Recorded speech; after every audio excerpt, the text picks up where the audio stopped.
नमस्कार, मार्केट से पंचनामा में आप सभी का स्वागत है। मैं हूं सुमित और भारतीय बाजारों के लिए आज दिन काफी उतार चढ़ाव भरा रहा। जबकि शुरुआत ठीक ठाक हुई थी, धीरे धीरे तेजी बढ़ी और आईटी सेक्टरों से लीड भी कर रहा था, लेकिन सेकंड हाफ में मुनाफा वसूली और ऊपरी स्तरों तेज बिकवाली के साथ भारतीय बाजार लाल निशान में बंद होते हुए दिखाई पड़े। मिड कैप स्मॉल कैप दोनों इंडिसेस करीब करीब 1 से 1.5% की गिरावट के साथ बंद होते हुए दिखाई पड़े और साथ ही साथ जो आईटी सेक्टर आज लीड कर रहा था उसमें कुछ हद तक फिजल आउट हुई तेजी और जो तेजी थी वो थोड़ी कम हुई, यानी 1% की तेजी के साथ ही बंद होते हुए दिखाई पड़े। लेकिन अभी भी डे क्लोजिंग तक भी विप्रो, इन्फोसिस, टीसीएस जैसे शेयर लीड कर रहे थे मार्केट्स में।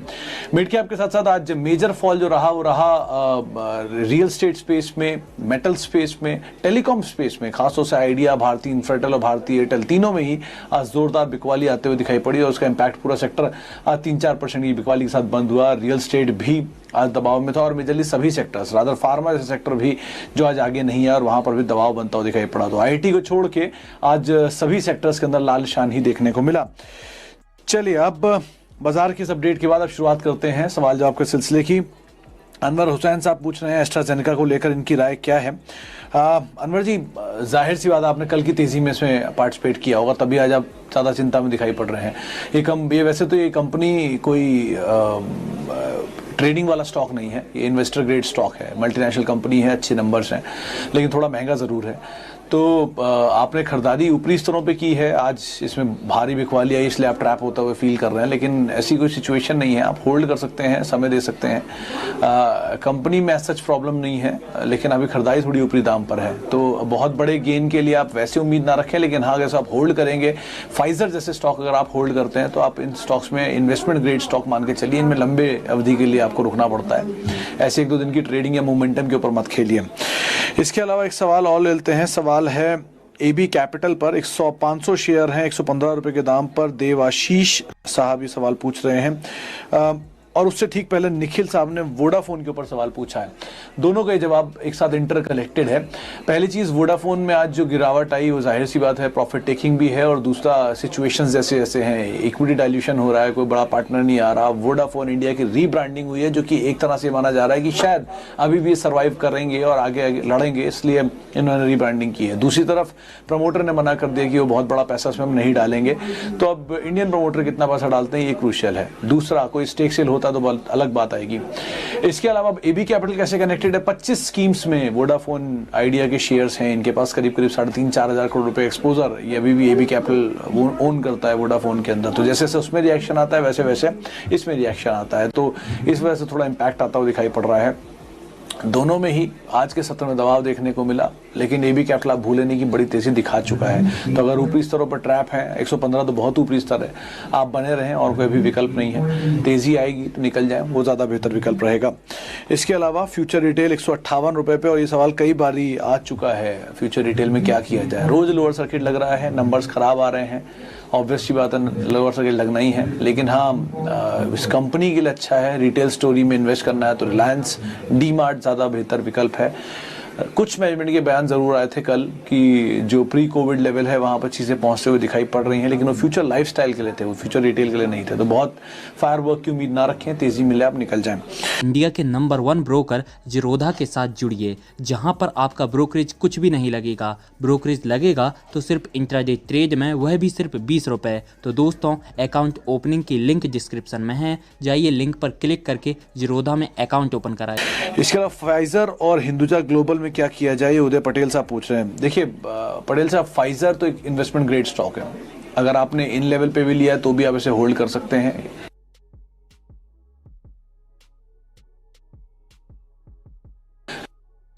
रिसेंटली इसने एक स्पेशल डिविडेंड भी दिया था। फाइजर में तो कोई दिक्कत नहीं है। Hinduja global low volume stock है, अवॉइड ही करें आप इसको लॉन्ग टर्म के इन्वेस्टमेंट के लिए, इससे बेटर ऑप्शन अवेलेबल। रादर उसी पैसे को आप फाइजर में भी लगा सकते हैं, कोई दिक्कत नहीं है। थोड़ा समय लेगा लेकिन पैसा अच्छा बना के दे सकता है और सेफ बेट है, सबसे बड़ी चीज। नेटको फार्मा, अनिल कुमार जी का सवाल है क्या किया जाए। फार्मास्यूटिकल स्टॉक में सेकेंड वेव ऑफ रैली जो है वो कुछ मोमेंटम में शुरू हुई है, कुछ सेलेक्टिव स्टॉक्स में, सब में नहीं आई है। और नेटको फार्मा वेल पॉइज्ड है, बस भागा हुआ शेयर है। अगर आप नीचे से इसके लेवल चेक करेंगे तो काफ़ी बड़ा रन अप इसने दिखाया है। आप बने रहें फिलहाल के लिए, तो अभी खरीदारी का दाम नहीं पता, लेकिन आप बने रहें, वो ज़्यादा बेहतर ऑप्शन आपके लिए फिलहाल रहेगा। इसके अलावा doctor Lal path lab, is it right time to buy, ये पूछ रहे हैं मित्तल साहब। मित्तल साहब, डॉक्टर लाल पैथ लैब बाकी दोनों पीएस से कंपैरिजन में, थायरोकेयर और मेट्रोपोलिस से कंपैरिजन में बेटर प्लेस है, लेकिन महंगा शेयर है। पहली चीज़, नॉर्थ में इनका बिजनेस ज़्यादा है, जबकि बाकी दोनों कंपनीज का बिजनेस वेस्ट साइड पे ज़्यादा है। West side as in western part of the country में उनका एक्सपोजर ज़्यादा है, बिजनेस ज़्यादा है। वैल्यूएशन वाइज सबसे सस्ता थायरोकेयर है, सबसे महंगे वैल्यूएशन की 3 कंपनियों में सबसे सस्ता थायरोकेयर है।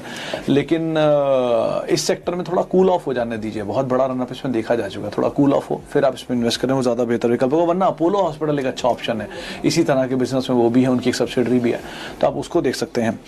इसके अलावा और सवाल ले लेते हैं। भारती एयरटेल, सनी सूद साहब, देखिए 200 डीएमए क्रूशियल लेवल था जिसको आज ने तोड़ा है। वैसे तो कंपनी में बुराई नहीं है, नंबर्स अच्छे हैं, कंपनी के फंडामेंटल अच्छे हैं, देश की सबसे बड़ी टेलीकॉम प्लेयर्स में से एक है, तो वो कोई दिक्कत नहीं है। टैरिफ हाइक का भी एक बड़ा ट्रिगर इनके लिए काम कर रहा है, ना केवल वोडाफोन, अगर वो टैरिफ हाइक करता है तो इनके लिए बड़ा ट्रिगर हो जाएगा। वो थोड़ा भागा इसलिए अब थोड़ा कूल ऑफ हो रहा है। जो रिसेंटली फुटसी रीबैलेंसिंग में स्टेक सेल हुआ था, उन लेवल्स के आसपास ये पहुंच चुका है। तो अगर आपने ले रखा है तो आप बने रहें, और लेना चाहते हैं तो आप ले सकते हैं, और लंबी अवधि का नजरिया दीजिए, कोई दिक्कत नहीं है स्टॉक में। बायोकॉन 1000 शेयर 420 रुपए के दाम पर 1 महीने के लिए। विदुर जी, आप गलत स्टॉक को गलत समय के लिए चुन रहे हैं। ये लंबी अवधि वाला स्टॉक है, अच्छा पैसा बना के दे सकता है, आप 1-2 महीने में इसमें मत पड़िए। और मार्केट में वैसे ही पैसा लंबे टाइम में बनता है, छोटे मोटे अमाउंट के लिए अगर आप काम कर रहे हैं तो इज अ डिफरेंट थिंग, लेकिन बड़े अच्छे पैसे बनाने के लिए आपको लंबा टाइम देना पड़ेगा। मिसाल के तौर पर आप सिंजन देखिए, बायोकॉन की कंपनी है, 180 रुपये था 4-5 साल पहले, और आज देखिए 600 रुपये या 560-570 रुपये। तो पैसा ऐसे बना है, इसमें थोड़ा टाइम दीजिए, और अच्छी कंपनी में घुसे हुए हैं आप, इन्वेस्ट कर रखा है आपने, तो आप उसी में रहिए, लेकिन समय दीजिए अपना। इसके अलावा HCL पर व्यू बलवंत सिंह साहब पूछ रहे हैं। सिंह साहब, HCL जैसे ही ये स्टेक सेल का ओवरहैंग आया उसके बाद से थोड़ा ढीला पड़ गया, सेम भारत डायनामिक्स में भी होता हुआ दिखाई पड़ सकता है। आप अगर लंबी अवधि के लिए निवेशित हैं, ऊपरी स्तरों पर निवेशित हैं, तो आप बने रह सकते हैं। नीचे अभी एवरेज ना करें, अभी वेट करें, सिचुएशन देखें, उसके अकॉर्डिंग फैसला लें। तेजी में बहुत बड़ी तेजी की उम्मीद ना रखें, लंबी अवधि के लिए, बहुत लंबी अवधि के लिए ना जाएं, मीडियम टू लॉन्ग टर्म के लिए आप इसे देख सकते हैं। इसके अलावा अदानी ग्रीन, कृष्णा कुमारी तिवारी साहब, अभी कुछ देर पहले एक कैलकुलेशन कर रहा था मैं, जिसमें अदानी ग्रीन ने पिछले 1 साल में शायद 1161% रिटर्न दिया है, 6 महीने में शायद 300%, 313% रिटर्न दिया है, और शायद YTD में भी ये शेयर 250% के आसपास चल चुका है। इतनी बड़ी तेजी के बाद अगर आप इसमें इन्वेस्टेड हैं तो रिस्क पर हैं, और अगर आप पहले इन्वेस्टेड हैं तो मजे लीजिए प्रॉफिट के। बहुत ऊपर आप आ रहे हैं तो कोई दिक्कत नहीं है, लेकिन अगर प्रॉफिट थोड़ा बहुत है तो तेजी में निकल सकते हैं। बहुत बड़ा रन अप दिखा चुका है, कूल ऑफ हो सकता है ये शेयर। टाटा एलेक्साई 700, होल्ड या सेल? वैसे कंपनी अच्छी है, कोई दिक्कत नहीं है, डिपेंड करता है आपकी खरीदारी का भाव क्या है। पेडिग्री स्ट्रांग है, नंबर ठीक है। टाटा मोटर्स इनका मेजर बड़ा क्लाइंट है, जैसे जैसे वहाँ नंबर रिवाइव होंगे, इनके नंबर से भी साफ तौर पर इम्पैक्ट होंगे। बेसिकली ये ऑटोमेशन के अंदर है, ये कंपनी कामकाज करती है ऑटोमोबाइल्स के लिए, तो धंधा ठीक ठाक है। यूके में इनका मेजर बिजनेस है, आप बने रह सकते हैं अभी के लिए, तो कोई दिक्कत नहीं है। थोड़ा लंबी या मध्यम से लंबी अवधि के नजरिए के लिहाज से भी इसमें बने रहें, कोई खास दिक्कत नहीं है। इसके अलावा बजाज फाइनेंस, अरोड़ा साहब पूछ रहे हैं क्या किया जाए? 6100 के दाम पे खरीदारी है, अरे बहुत ऊपरी स्तरों पर है अरोड़ा साहब, और मुझे समझ में नहीं आ रहा कि जब ये शेयर नीचे 1800-2000 की रेंज में आया तो आपने एवरेज क्यों नहीं किया। खैर, अब आपने नहीं किया, मत करिए, बने रहिए, अभी तो और कोई ऑप्शन नहीं है। लेकिन कंपनी में बुराई नहीं है, नजरिया भी लंबी अवधि का आप रख ही रहे हैं, इतने समय से बने हुए हैं, तो ऐसी कोई ट्रबल नहीं है। पैनिक में ना आए, नीचे के दाम पे आपको ये मिले, हाफ के आसपास ही जब मिले तो कोई आप इसमें इन्वेस्ट कर सकते हैं। करीब 80% market share consumer durable finance का इनके पास है, ऑटो फाइनेंसिंग की 30% धंधा ये उठाते हैं बजाज की गाड़ियों से, तो ऐसा कोई दिक्कत नहीं है इनके साथ। नंबर्स वाइज पेडिग्री स्ट्रांग है, प्रमोटर अच्छा है, कंपनी भी अच्छी है, लेकिन आपका भाव थोड़ा ऊपर है, नीचे मिले तो आप जरूर खरीदारी करें इसमें। इसके अलावा सीमेंस पे भी एक सवाल ले लेते हैं, बहुत देर से सवाल आ रहे हैं। 1245 रुपए के दाम पर खरीदारी है। देखिए, सीमेंस वैसे तो कंपनी ठीक है, लेकिन स्टॉक थोड़ा चलता कम है, नंबर वाइज भी ABB और ये दोनों एक ही तरह के स्टॉक्स में। मल्टीपल ट्रिगर्स हैं इनके लिए, चाहे आप मेट्रो कोचेस की बात कर लें या फिर रेलवे से बात कर लें, एक एप्पल गुड से बात कर लें। कंपनी में बुराई नहीं है, मल्टीनेशनल प्रमोटर है, ठीक ठाक है, डेट फ्री कंपनी ऑलमोस्ट, लेकिन आप बने रहें, वो ज़्यादा अच्छा ऑप्शन है। लॉस में ना बेचें एटलीस्ट इसे। इसके अलावा ITC 205 रुपये पर है, क्या होल्ड करें? और एवरेज सब कुछ डिपेंड करता है कि आपका नज़रिया क्या है। अगर आप 10 साल 5 साल इस स्टॉक में दे सकते हैं तो बने रहिए, तो आप एवरेज करें, लेकिन अगर उससे कम में आप पैनिक में आ जाएंगे तो आप अवॉइड करिए, ज़्यादा बेटर रहेगा। HDFC लाइफ को लेकर भी एक सवाल अभी अभी आया है चिराग जी का। 620 पे पुट ले रखी है 8 रुपये के दाम पे, 620 की पुट। आज की तारीख हो गई है 9, एक्सपायरी के हिसाब से आपके पास 10 दिन और है जब तक आपकी पुट काम करेगी। ऑलरेडी काफ़ी टूटा भी है ये मेरे ख्याल से, तो मतलब 600 रुपये का शेयर, 620 रुपये शेयर 580 तक आ गया था बीच में, तो आपकी पुट मटेरियलाइज हो गई होगी। अगर अभी भी आपको नहीं हुई है तो अब आप अवॉइड ही करें, निकल ही जाएँ, कोई डिप मिलता है तो यहाँ से। लेकिन वैसे इन्वेस्टमेंट ग्रेड स्टॉक है, आप इसको लंबी अवधि के लिए लेकर रखें, ज़्यादा बेहतर रहेगा। ब्रिटानिया, तरुण जी पूछ रहे हैं, तरुण जी ब्रिटानिया में कोई प्रॉब्लम नहीं है, अच्छा कंपनी है, अच्छा शेयर है, 4100-4200 तक भी जाने की खबरें हैं बाजार में, लेकिन अदरवाइज नीचे के दाम पे मिलना इसके लिए ज़्यादा अच्छा ऑप्शन रहेगा। अब तो बहुत भाग गया है हाल फिलहाल में, कोई नीचे के दाम पे मिले तो दिक्कत नहीं है। मोनोपोलिस्टिक काइंड ऑफ बिजनेस है, ITC सामने कॉम्पिटिटर है, लेकिन फिर भी इनके पास बड़ा अपर हैंड है, तो आप बने रहें, वो ज़्यादा बेहतर विकल्प है।